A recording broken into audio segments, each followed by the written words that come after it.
Hello and welcome again to Wood Wecognition Wednesdays with the Wonky Workshop.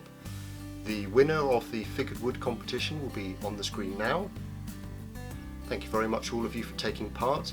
If the winner could send me their address details on Instagram via a direct message, I'll get the wood off to you as soon as possible. Thank you for all of your suggestions and comments. This week we're going to break away from the alphabet and we're actually going to take a look at Purpleheart. So let's go and have a look at that and see what we can find out and what information I can share with you. So here we have a piece of Purpleheart. You can see how it got its name. This is the colour it looks like after it's been cut, once it's been exposed to some UV light. We'll take a look at that a little bit later and see what I mean, because when it's freshly cut it's actually quite a brownish colour. So this is it through the normal cross section, roots down here, top of the tree up here.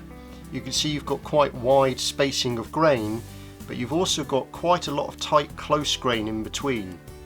So this is one of the harder hardwoods. You can often get some tear out on it where chunks will be lifted as you're machining it, and we'll have a look at that as well. So here we have it inside grain, and you can see how close the cells are together, and you can also possibly see in sections where we've got some tear out where it's lifted off. Here we have an end grain shot, and you can see quite how close the rings are together, but also the dots of how dense and how close the cells are together, which gives it this rigidity and this strength, if you like, and the ability to form some nice crisp clear edges on your woodworking. Tried to take a time lapse of this, but it couldn't work, so I'll show you now. You can see here on this piece we've got a brown bit here, and there's the purple streak off up there. If I pan across as well, you can see I've got the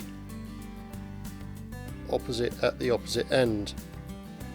So this is actually where there was another piece of wood stacked at a slight angle over this one, whilst both had been cut and then they were put near a windowsill, and you can see how this has sort of stayed that browner colour and this has developed that purple.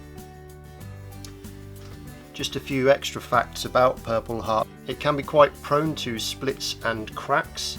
It is one of those odd woods. When it's first cut, as I've said, it is quite a brownish colour. It is then goes this wonderful vibrant purple, but over time it will dull back down to a brown again. So even if you turn this lovely Purpleheart bowl, you can put a finish on it and everything else.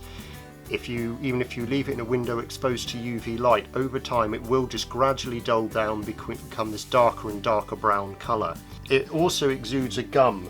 So as we can see here on this piece with some end grain, all those blobs there are part of the gum from the Purpleheart tree which exudes, which have a pronounced dulling effect on machinery tools, on hand planes, any edged tools basically. Whilst you can get nice crisp profiles with it, it's really good for that kind of thing. You will have to sharpen your tools fairly regularly.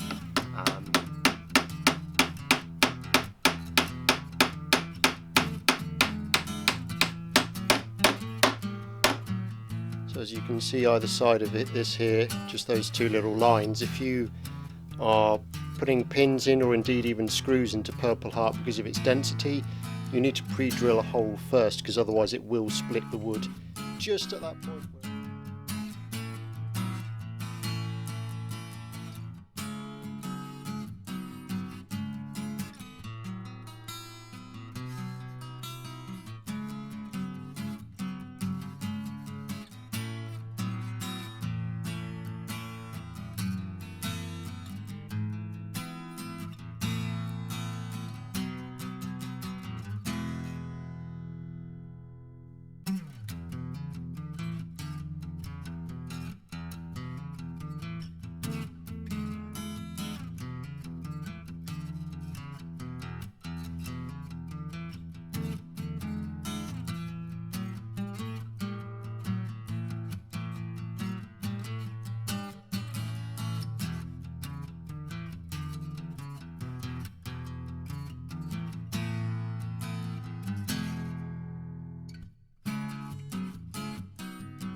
So you can see when you apply the finish, some of the purpleness does actually come off onto the cloth. A dye can actually be extracted from Purpleheart for colouring textile fabrics. I'm not sure what it's called, but it's not really that surprising when you consider how vibrant this colour is and how it comes off even with application of something like a sanding sealer or an oil. It's also something to be aware of when you are applying a finish, that it can actually dull down the vibrancy, so always test a piece first. Well, thank you for watching my video. If you enjoyed it and if you learned something new, please like, subscribe, comment about it below, share it with friends. If you want to take part in the competition, stay tuned for the rules. I hope you spotted the secret code throughout this, and I'll see you again soon.